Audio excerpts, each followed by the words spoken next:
હોસ્પિટલના ટોયલેટમાંથી મળ્યા 2 ભ્રૂણ, સારવાર માટે આવેલી મહિલાને અધૂરા માસે થયો ગર્ભપાત. સુરત સિવિલ હોસ્પિટલના એમરજન્સી વોર્ડના ટોયલેટમાંથી અધૂરા માસે 2 ભ્રૂણ મળી આવ્યા છે. આશરે 4 મહિનાના 2 બાળકોના ભ્રૂણ મળી આવ્યા હતા.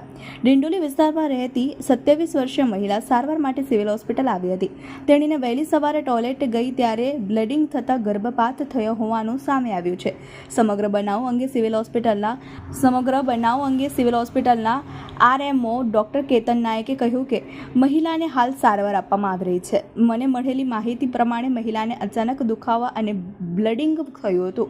ત્યારબાદ આ ઘટના બની હતી. જેવી મેડિકલ સ્ટાફને ખબર પડી કે તેઓ તાત્કાલિક ત્યાં જઈને મહિલાને સારવાર માટે વોર્ડમાં લઈ આવ્યા છે. હાલ તેણીને સારવાર ચાલુ છે. મહિલાને કયા કારણોસર અબોર્શન થયું એ તપાસનો વિષય છે. મને મળેલ વિગત મુજબ ડિંડોલી વિસ્તારની એક મહિલા સવારે 7:30 વાગે આવેલી, આશરે 27 વર્ષની ઉંમર, અને એ ટોયલેટ જવા ગઈ અને ત્યાં એને સ્પોન્ટેનિયસ એબોર્શન થઈ ગયું. એ બચ્ચા લગભગ અધૂરા માસના હતા, આશરે 4 માસની હતી.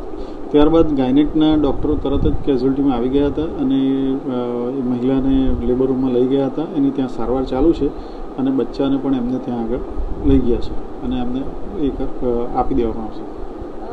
બાળકોની કન્ડિશન છે અને મહિલાની અત્યારે કન્ડિશન? બાળકો તો મૃત હાલતમાં છે, અધૂરા માસના છે. 4 માસનું બાળક જીવી શકવાની શક્યતા ખૂબ ઓછી હોય.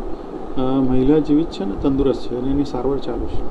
જી સર, આ જે રીતે થયેલું છે અબોર્શન, એનું શું રીઝન શું? એ મહિલાની તપાસ કરતાં ખ્યાલ આવી શકે. એને બ્લીડિંગ પીવી એટલે વજાઇનામાંથી બ્લીડિંગની કમ્પ્લેન સાથે આવેલું અને થ્રેટન્ડ એબોર્શન જ હશે, એટલે સ્પોન્ટેનિયસ એબોર્શન થઈ ગયું.